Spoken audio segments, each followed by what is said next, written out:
Muasirlik o demek değil ki sen geçmişi unut yine. Birinci o aksakallar kalmıyor. İkincisi de ki o hürmet kalmıyor. Toylar israfçılık, hüzürler israfçılık, hayatta yaşama israfçılık.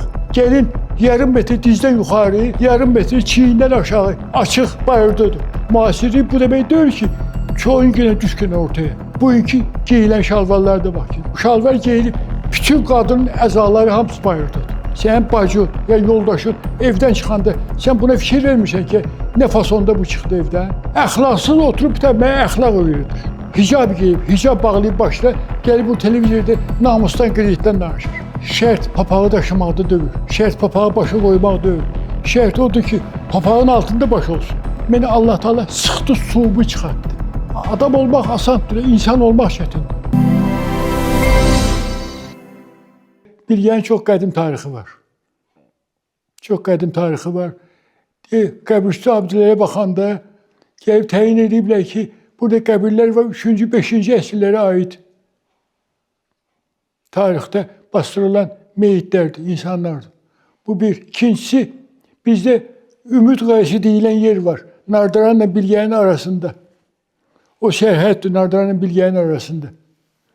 O gəlmiş iki dəfə də orada gəlib çəkilişat da aparıblar. Sonra bu axırlarda 2000-ci ildə Torpaq Komitəsindən gəldilər. Gəldilər, ölçdülər, pişdilər.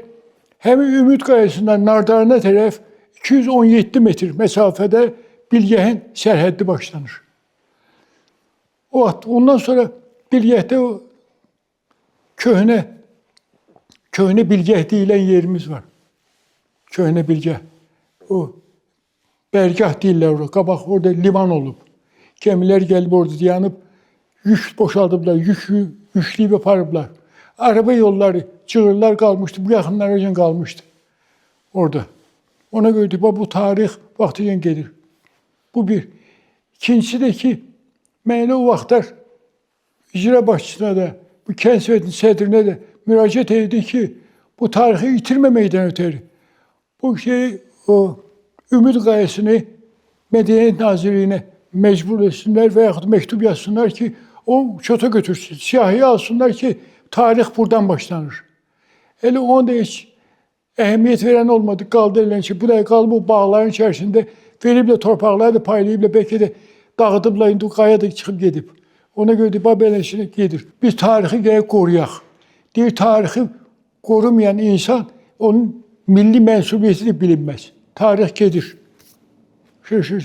Bu, Allah Teala tərəfindən bizə verilmiş bir necə deyirlər, xəzinədir ki, biz bu mirası saxlayaq, gələcəyə ötürək. Bizə ötürüblə, biz də gələk cavanları ötürək. Əvvəllər kəndlərdə ağsaqqallığı var idi, qarasaqqallığı var idi, böyükə hörmət, qadına hörmət, ana bacılarımızın qeyrətin namusunu çəkmək var idi. İndiki zamana demək olar ki, dəyişib. Demirəm namussuzluq götürüb aləmə, o barədə yox. O barədə demirəm. Ancaq görürsən ki, indi bir qədər ağsaqqal da qalmayıb. İndiki müasir dövrdür. Muasirlik o demək deyil ki, sən keçmişi unut yine. Muasirlik odur ki, sən özünü puxtələşdir yine. Zamanaya uyğun hərəkət et yine. Eləyən yoxdur. Bu dəqiqə soruşasan ki, birindən ki, 20 il bundan qabaq Bilgehdə Novruz bayramı nə tər keçirilirdi? İndiki cavanlar bilmirlər. Düşün, birinci görməyiblər, ikinci də ki, maraqlanmırlar. Psət olan maraqlandığı şey acı telefondur. Biz o vaxtda uşaq olanda aylardan gözləyərdik ki, Novruz bayramı yaxınlaşır, Novruz bayramı gələcək. Telefon yox idi, radio yox idi, televizor yox idi. Ancaq bizim hərəkətimiz dərs oxumaq, məktəbə gedib gəlmək və yaxud da ki, təsərrüfat işlərinə, öz işlərimizlə məşğul olmaq. Atamızın, anamızın dalıcan gedərdik. Nə lazım idi, o işləri görərdik. Böyükün sözünə qulaq asardıq. Bir yerdə keçəndə, iki də böyük bizdən yaşlı kişi əyləşəndə biz onlara salam verməmiş yanından keçməzdik. Bu bir. İkincisi də ki, yolumuzu dəyişərdik ki, ağsaqqalların qabağından keçməyək. Gündən bir günü atam mənim şeydə işləyirdi. İstirahət evi vardı, qocalar istirahət evi. Orada bağban işləyirdi. Gün orta işdən gəlmiş, dərsdən gəlmişəm. Anam atam üçün çörək hazırlayıb ki, apar ata o çörəyi verin. Apar atamın çörəyini vermişəm, qayıdıb gələndə Gördü bir qonşumuz vardı bizim Bəhrəm kişi. Polisdə işləyirdi. Düşüb qabaqda gedir, əlləri də arxasında. Mən də düşmüşəm onun dalıyca yavaş-yavaş gedirəm. Birdən bu hənirkət eşitdi. Fırlandı dala baxdı, gördü mən gəlirəm. Daha qonşu idi orada. Qayıtdı qonşu burası, keç get, çox sağ ol. Birəm aton sənə öyrədib ki, böyükləri keçməyinlər, böyüklərə hörmət edin. O vaxtlar biz ağsaqqallara belə hörmət edirik. İndi ağsaqqalların da hörməti qalmayıb. Birinci o ağsaqqallar qalmayıb. İkincisi də ki, o hörmət qalmayıb. İndiki ağsaqqal, göy ki, saqqalı ağ deyən, o demək olmaz ki, o ağsaqqal. Ağsaqqal gəlib özünü yaşlaşdıqca elə aparsın ki, bütün el, oba ona hörmət eləsin. Şimdi qabaqdan da Novruz bayramı gəlir. Arzu edirəm ki, heç bəndən süfrəsi Allah Teala boş eləməsin. Hər kəsin ruhsunu Allah versin. Heç kəsin gözü, heç kəsin qapısında qalmasın. Mənim vaxtım olub, şəxsən mən özümdən danışıram. Vaxt olub bir bayram axşamı mənim imkanım olmayıb ki, 1 kilo boş düyü alıb, heç olmasa boş düyü qaynadım. Mən ailəmdən gizlətmişəm, gedib oturub heyətdə ağlamışam, özü ahma. Ki, mənim imkanım olmayıb ki, 1 kilo düyü alıb, heç olmasa boş düyü qaynadım ki, qazanım qaynasın. Arzu edirəm ki, Allah Teala hər kəsin qazanını qaynar eləsin, evini də ki, ruzulu bərəkətli eləsin. İndi üzümüzə gələn ildəki at ilidir. Atdaki murad deməkdir. Allah'tan arzu edirik ki, hər kəsin Allah Teala muradını yerinə yetirsin. O vaxtın fərqi nə? İndiki fərq ondadır ki, birinci o 70-80-ci illərdə və yaxud da 60-cı ildə olan insanlar yoxdur. Bugün təzə nəsildir. Yeni nəsildir. O vaxtda düz kasıbçılıq idi. Kasıbçılıq idi. Hər şey var idi, imkan yox idi almağa. İndiki bugünkü nəsil, hər şey bolluqdur. O vaxtda məsələn toylar olurdu azım kəndlərdə. Onu palatka yox idi, ya bir şey yox idi. Həftələrlə qabaqdan toya qalmış. Düşərdi kəndə, qohumdan, qonşudan, kənddən şalban yığardı, taxta yığardı, turba yığardı, palas, xalça, yorğan, döşək nə var ki, oğluma toy eləyəcəyəm. Yığılardı qohum əqrəbə, toyxana qurardıq. Toyxana qurardıq. Yemək də bir cür yemək verilərdi. Bir cür yemək verilərdi, evdə pişirilərdi yemək. Qohum qonşu yığılardı, arvadlar yemək pişirərdilər. Bir təmənna, pulsuz. Ev yeyişi gələrdi, hər kəsən o toyda iştirak edir, qadınların başına sərğətvə deyərik biz. Hər kəsin başına bir sərğətvə salardılar ki, mübarək olsun kimi. Onda mehribanlıq vardı. Mehribanlıq vardı. İndi israfçılıq çoxdur. Toylar israfçılıq, hüzürlər israfçılıq, həyatda yaşama israfçılıq. Bayram yer yemişi pişirilərdi, evdə pişirilərdi. Qoğalı, şəkər burası, paxlavası. Deyərdilər ki, bayram evdən gelib bayram havası gəlsin. İndikilər yox. Cürbəcə sexlər, şirdiyyat sexləri var. Zəng gəlirlər.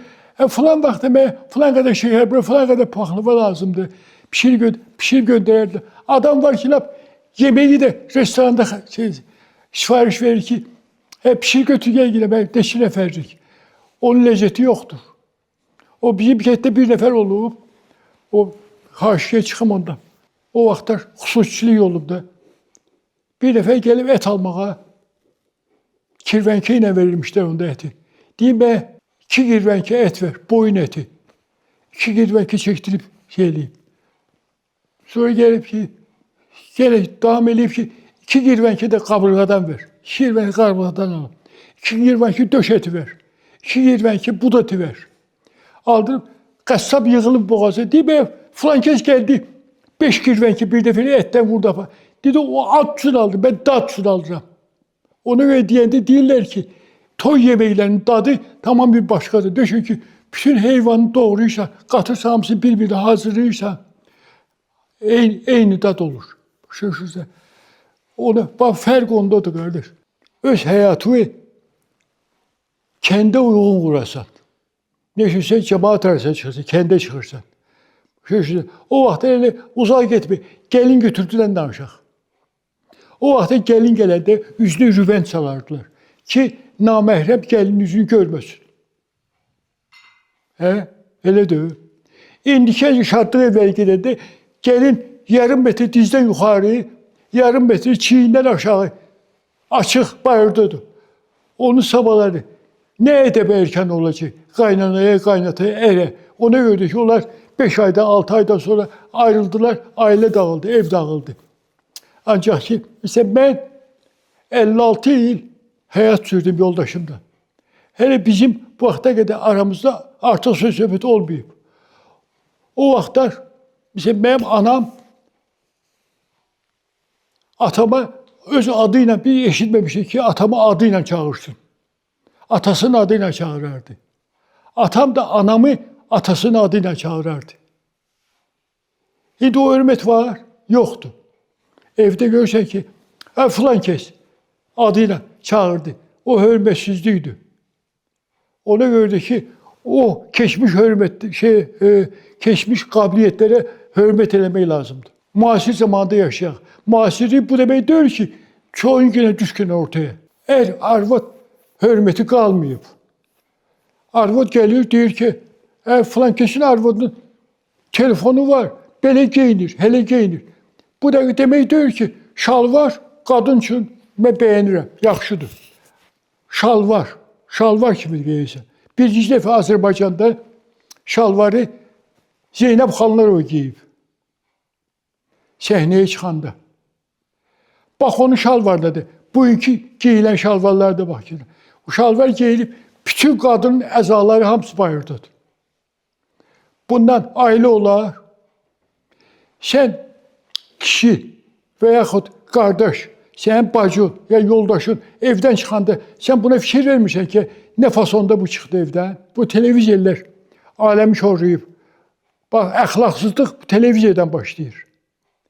Oturub bu dəqiqə heç fikir verən yoxdur ki, bu televizora mənim qızım da baxır, arvadım da baxır, uşağım da baxır. Əxlaqsız oturub da mənə əxlaq öyrədir. Bax, ona görədir ki, bu günə qalmışıq. O məsəl var ya, deyir ki, bağlı boşqa da boxça. Nə qədər bağlıdır, adam həssas çıxır, görürsən boxçanın içində nə var? Demirəm boxçaya qayıtsınlar, abırların həyasını saxlasınlar. Bax, bu dəqiqə indi neçə gündə eşidirəm, deyir, bağlayıblar bu kanalların neçəsini, abırsızlığa görə. O bir nəfər var, adını çəkməyəcəm mən onu, 3-4 il bundan qabaq poza verirdi, cürbəcə şəkillər çəkdirirdi. Şortikdə, nə bilim, falan da. İndi hicab giyib, hicab bağlayıb başına, gəlib bu televizorda namusdan, qeyrətdən danışır. Budur bizim qeyrətimiz, namusumuz. Və biz ata-analarımızı elə görməmişik. Biz ana-bacılarımızı elə görməmişik. Qabaq bizə bayram vaxtı durardıq səhər-səhər, böyüklərin yanına gedərdik, təbrik eləməyə. Dayımın, əmmimin, xalamın, bibimin gedib bizə təbrik eləməyə. İndi telefonla oğul atanı təbrik eləməyə. Ata bayramın mübarək olsun. Bibi bayramın mübarək olsun. Xala bayramın mübarək olsun. Başa düşürsən, get-gəl yoxdur. Sən qohumluq yaddaşıb.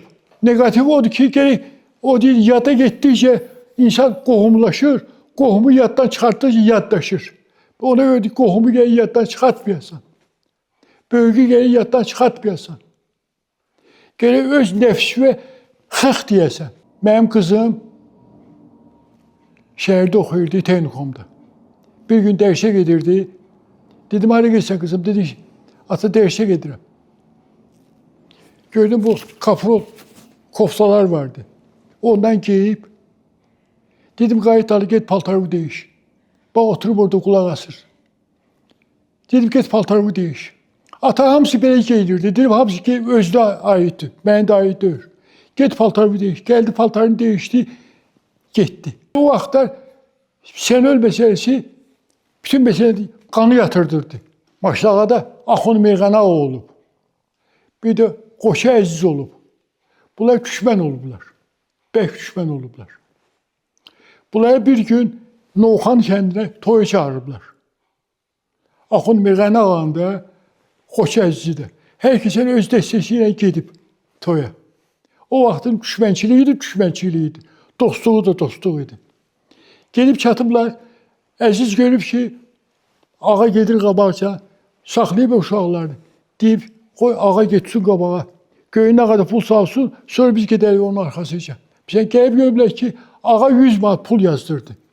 Qoçu Əziz gəlib 50 manat pul yazdırıb. Ki, qoy ağanın adı çıxsın. Ağanın hörməti düşməsə. O vaxt elə kişilər var idi. Ya birinin haqsızlığı olurdu və ya birinin qan davası olurdu. Ağsaqqal gedərdi. Qapıdan içeri girən kimi öyrəsi bilərdi ki, bu ağsaqqal nəyə görə gəlir? Qandan keçiblər. Ya birini inandırmaqda ötü deyir ki, Allah haqqı filan şey filan deyirdi. Gene inanmır. Sen öləsən belə, sen öləsən her şeyi həll edərdi. Ona göre şey deyərdi, irad tutardılar ki, Allah'ın sözüne inanmıracaq, sen ölürsən, keçir bu sözü. Mesela o vaxtda kişilerde kişi sözü vardı. Şimdi yoktu kişi sözü. Hamısı qaçırdı alınırdı. Buraya tutuqlar baxırlar. Mesela mənim o televiziyada başım çıxmır. Hərdən uşaqlar mənə göstərilə baxırlar. Söyüş, nifrət, belə heç ailəyə yaraşmayan söz-söhbət. Sənin vicdanın varsa, sənin bu söz-söhbət, sənin ailən də baxır, qızın da baxır, qohum-əqrəbən də baxır. Buna bir rəiyyət eləyən yoxdur. Bunu görən yoxdur yəni. Bunu sən görürsən, mən görürəm ya başqası görür. Sənin ailən də baxır buna axı. Bunu heç olmasa bir qanunlaşdırmaq lazımdır. Bunu bir irad tutmaq lazımdır. Ona göre bunu başlı-başına bıraxanda day da artır. Şərt papağı daşımaqda deyil. Şərt papağı başa qoymaq deyil. Şərt odur ki, papağın altında baş olsun. Hər papaq qoyan demək olmaz ki, bu ağsaqqal ya bu kişidir. O papaq qoyan hər hərəkət çıxır ki, heç belə nesildə yaramayan hərəkət. Gerək başqa qoyduğun papaq, biləsən ki, bu kişi papağıdır. O vaxtda kişilər ağsaqqallar qoyublar bunu. Ben bu papağı qoymuşam, ben bunun məsuliyyətini daşıyıram. Hərəkətimə, danışığıma, namusuma, qeyriyyətimə mən onu qorumalıyam. Yoxsa gəl papaq qoymuşam, cəmaat qoyur, mən də yaşlaşmışam, mən də papaq qoyum. Yox, o yaramaz. Mən gənclərə onu deyirəm ki, birinci, valideynlərə hörmət eləsinlər. Ata-analara hörmət eləsinlər. Ağsaqqallara hörmət eləsinlər. Ata-ananın sözündən çıxmasınlar. Ata-ananın buyruğunu, sözünü nəzərə alsınlar. Mən gərək indi bu günləri, mən atamın, anamın və yaxud bacı qardaşlarımın qəbrini gedib ziyarət edirəmsə, övladlarımı da aparam. Ki, qoybilsin ki, dayımın qəbri hardadır, babamın, nənəmin qəbri hardadır. Atam gəlirdi, babamın, nənəmi yad eləyirdi. Sabah məni də gəlsinlər, yad eləsinlər. Budur mənim cavanlara indikilərə dediyim nəsiyyət. Təkəbbürlük, əstağfurullah, heç kəsə yaraşmır. Təkəbbürlük eləməsinlər. Allah'ı nəzarət tutsunlar. Mesela şəxsən mən özümdən danışıram. Allah Teala ruzunu bir dəfə yetirir insana. Bir dəfə yetirir Allah Teala ruzunu. Eğer o ruzudan necə lazımdır istifadə elədi, israfçılıq eləmədinsə, Allah deyir ki, bu ruzu sənindir, dolan. Yox, gördü israfçılıq edir, vurur qapası başına, deyir, bu ruzu sənindir, alır sənin ruzu əlindən. 2004-cü ilə qədər mən işləmişəm, müxtəlif vəzifələrdə işləmişəm. Cavanlıq olub da, tahsilim də olub, günahlarım da olub. O 3 il məni Allah Teala sıxdı, suubu çıxartdı. Nə qazanmışdım, aldı elimdən. Ne bilim, hərəkətim vardı, hamısını Allah Teala aldı elimdən. Sıxdı, məni təmizlədi. 2006-cı ildə Allah Teala mənə Məkkə ziyarəti qismət elədi. Allah Teala cəm istəyənlərə qismət olsun. Getdim Məkkə ziyarət etdim, qayıtdım, gəldim. O da kimin hesabına Hacı Qalib var bizdə, Bilgətdə. Allah onun atasına rəhmət etsin, Aslan müəllim. O məni dəstəyib orta məktəbdə. 4-cü sinifdə mənim bugünkü gün, mən burada vaqif olub oturmağıma səbəb Allah rəhmət etsin, Aslan müəllim olub. Çağırdı biri, mən 4-cü sinifdə oxuydu, ədəbiyyatdan dərs istəyirdi bizə. Çağırdı ki, gəl dərsi danış. Stalin haqqında şeir vardı. Dedim ki, müəllim öyrənməmişim, bilmirəm. Çağırdı məni daskanın qabağına. Nəşə öyrənməmişəm, onda bahanə eləyir. Mənim işim vardı. 5 illə vurdu, mən gözlərimdən ot çıxdı. Gəldim qorxuda atama deyəmədim ki, müəllim məni döyüb. O oldu, bu oldu. Dərs oxumamaq nədir? Başladım oxumağa. Allah ona rəhmət eləsin. Getdim, gecə məktəbi qurtardım. O vaxtlar instituta qəbul olanda 2 il staj istəyirdilər. İnstituta girməkdən ötürü. 8-ci sinif bitirəndən sonra girdim 9-cu sinifdə gecə məktəbdə. Bizdə 66-nın belə fəhlə gənclər məktəbi vardı. Getdim orada qurtardım, həm də işlədim, atamın yanında işlədim. Fəhlə işlədim. İnstitut qurtardım, məktəbi, getdim instituta imtahan verdim, instituta qəbul oldum. Başa düşürsən, insan gerək əzab əziyyətə qatlaşsın. Əzab əziyyətlə bölünsün. İndiki hamısı ata-ana övladın başını sığallayır. Müəllim bəy uşağa bir kəmi söz deyəndə ata-ana getdi qovmağını dur müəllim üstə gedir ki, mənim uşağımı təhqir eləmişəm, döyməmişəm mən. Müəllim sənin uşağını nəyə görə döyüb? Şəxsi xərcliyi yoxdur. Gələcəyi üçün döyüb bunu ki, gələcəyi hesabı sən insan olasan, adam olasan. Adam olmaq asandır, insan olmaq çətindir. Başa düşürsən, bir nəfər yenə Peyğəmbərin yanına gedir, deyir, ya Peyğəmbər, mənim nezirim var. Bu nezirimi kimə verim? Peyğəmbərə qurban olum Allah. Agah imiş, hər şey agah imiş. O vaxtda şəhərlər deyir, qalanın içərisində olub, qala divarlar olub, qala qapısı olub, şəhərin qapısı olub. Deyib get, şəhər qapısının ağzında dayan, kim birinci çıxsa qapıda, ona verərsən nezirvi. O da gəlir, saat məsələn 4-5, elə gün çıxmamış, şəhər qapıları açılır. Görür bir nəfər geyimli, keçimli, başında sür papaq, əynində qəşəng geyimli, çıxdı qapıdan. Düşdü bunun dalıyca. Getdi. Bu ürək eləmədi ki, getsin buna nezirdir. Çünki bunun üstü başına baxdı, vida fasonuna baxdı. Dedi, yox.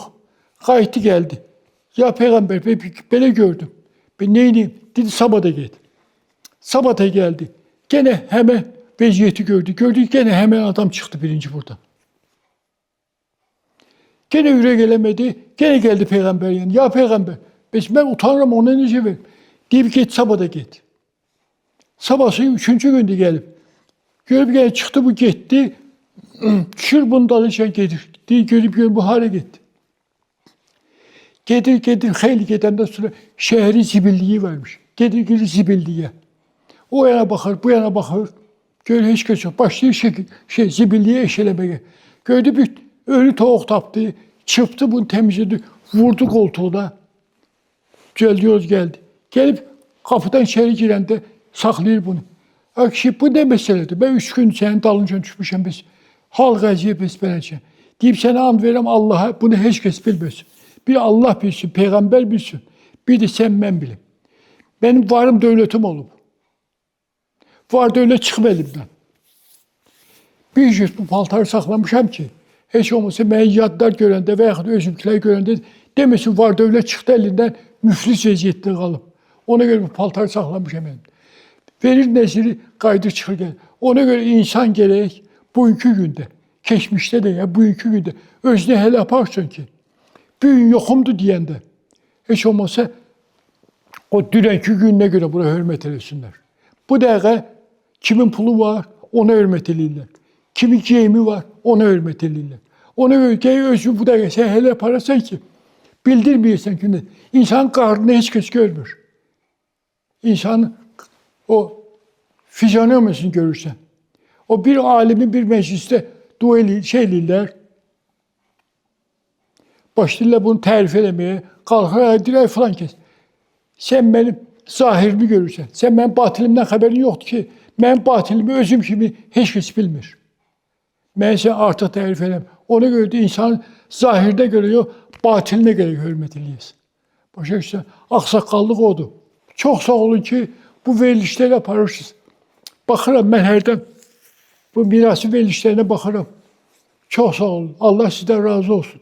Allah Teala bu mirası bizim elimizdən almasın. Bizim nesilimizdən, köhnə nesildən almasın. Heç olmasa çalışaq ki, bu mirası gələcəyə ötürək. Gələcəyə ötürək ki, onlar da bilsinlər ki, vardı beləncə bir şey. Başa düşürsünüz. Çox sağ olun. Ben sizə minnətdaram. Çox minnətdaram sizə ki, bunu yaşadırsınız.